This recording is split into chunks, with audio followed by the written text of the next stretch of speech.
ramp. And here's the thing. When you look at Green Devotion, a lot of problems in the Heroic matchup because the deck is slow and it's trying to block. Adam, because his deck has a combo kill essentially woven in, which is Xenagos, God of Revels alongside a lot of these threats, especially Atarka, he can win a race against Bant Heroic that Green Devotion typically can't win. Yep. So it's not like this is just something that's cute. It's nice and charming to see these cards in action, but there is some merit to what Adam's doing, and I think that his build of the deck is much stronger against Heroic-style decks than Green Devotion is. Well, we're underway here in game number 3 between VanMeter and Bialkowski. Bialkowski going to get in here with his Elvish Mystic. You saw him play Rugged Highlands. That's why he's at 21. VanMeter, a slow start here. No Heroic creature just yet, though it appears he did pick up a copy of Favorite Hoplite. He's got a lot of copies of Ordeal of Thassa in hand. So he'll start by playing the Hoplite. Going to get that all set up here momentarily. Bialkowski is looking to ramp into some really large spells. Again, Surak the Huntcaller, Dragonlord Atarka, Atarka World Render, Xenagos God of Revels. Hey, how about a Thunderbreak Regent? That'll First work dragon, yep. First of many. Combo with Atarka. So it references dragons, and yep. that's a dragon. They're both combos with each other. They are. I was waiting for you to figure that. I figured you would. Forgot Thunderbreak Regent plus Atarka is a combo, but I forgot that Atarka plus Thunderbreak Regent is also a combo. It's a different one. And still a combo. Wouldn't it be ironic for Chris VanMeter to get killed by dragons? This is what you deserve. I'm doing Stormbreath Dragon check. I don't think there are any here, actually. Well, he's playing with Xenagos, God of Revels, and Surak the Huntcaller. Sure. So paying full retail for a haste threat doesn't make a lot of sense when you have other effects in the deck that are granting things haste. Chris is going to cast Disdainful Stroke on that Thunderbreak Regent. Does not want that on the battlefield. Those are going to be taxed in this matchup. There's a lot of expensive cards in this deck that Adam is playing, and they can all be lethal.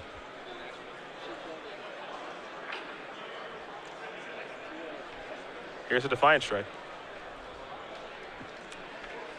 Put a counter there on the Favorite Hoplite. Draw a card. Laguna Band Trailblazer was the draw, but more importantly, here is an Ordeal of Thassa. That'll put another counter on this Favorite Hoplite. VanMeter into the red zone. Gonna draw a couple of cards, deal a healthy amount of damage. 5 to be exact. You've got 3 counters, 1 base power, and then 1 from Defiant Strike. So Bialkowski will take a pretty big hit. But we're gonna go back Adam's way. We want to see something spicy. Chris will finish his turn out by scrying. Adam will very quickly untap and draw. We'll play a Temple of Abandon. Take a look at that top card. It's going to go to the bottom very quickly from the scry. Is there a card like Roast here for Bialkowski? He's got 4 mana. He'll go with Thunderbreak Regent and pass the turn back. Only 1 copy of Roast in the sideboard. I think Adam's plan for ground-based creature decks is just to overpower them, not focus so much on removal.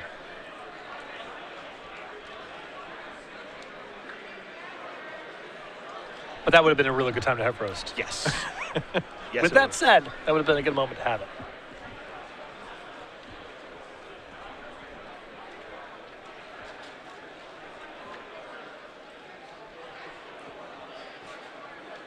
Time to see what VanMeter can put together here.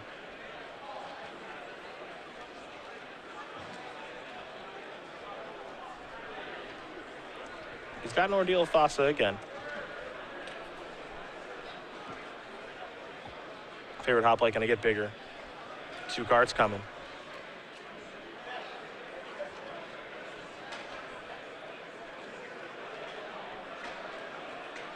Pretty healthy amount of damage will be dealt here. Bialkowski has no interest in blocking. Chris could also not allow him to block by casting a God's Willing proactively on red.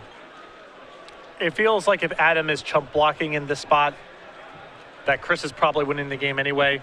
I don't know if I would fire off the God's Willing preemptively unless I had another copy. Yeah, I think he's got multiple copies, so that's why you're going to see this here. It's going to get a counter, and this is going to be 6, 7, 8 points of damage. It actually lines up to be 7 points of damage. Pardon me. Yeah, well, the second God's Willing, this play is fine.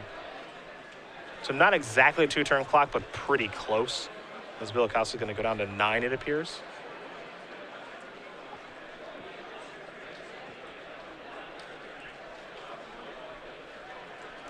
And also, when you have a 7 toughness creature on the battlefield, it's hard for a red deck to get that off the table. Yeah.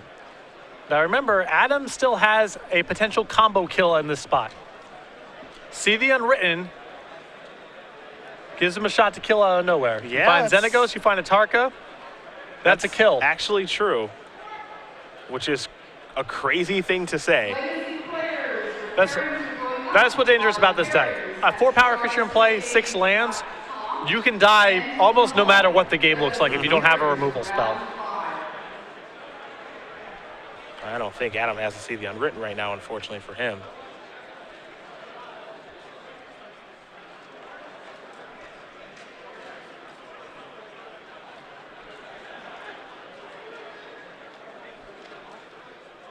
There's 2 mana. There's a carry added. All you can do is pass the turn back. Smart to leave multiple colored creatures back. Yeah, I think he can sense if Chris was willing to use a God's Willing last turn, he probably has a second copy. Yeah. So he needs to lead back a green blocker and a red blocker. I think Chris might have 2 more God's Willings in his hand right now, actually.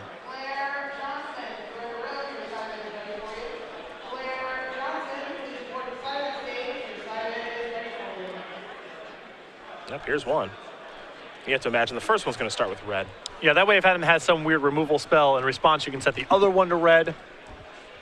Not ideal, but this is the safest place to start. It's on the upkeep, of course. Fair enough. Yeah, it looks like Chris went with green on the first one here.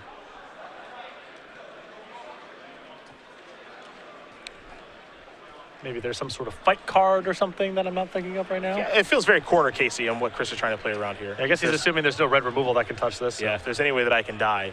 And it looks like that is not the case. 2 God's Willings are going to get the job done. And Chris VanMeter is going to win this match. Over Adam Bialkowski, Bant Heroic will take care of green-red ramp. And for VanMeter, he moves on to 11-3. And for Bialkowski, he moves down to 11-3. So both these players appear to still be in top 8 contention. And you have to imagine we'll see at least one of them in the feature match area next round. Yeah, we could be looking at one or even both of these players intentional drawing next round. Again, we'll have a better sense of it when we get the standings and pairings for next round, but both players in great position. Big win there for Chris, again, with what he's trying to accomplish here on the Season 3 leaderboard. This is a big one. I mean, Season 3 is going to be tough. He's definitely got a lot of ground to make up right now, but a top 8 here does a lot of work. Clearly a win would be huge. Yep. And there's still plenty of open series events left in Season 3, Legacy and DC.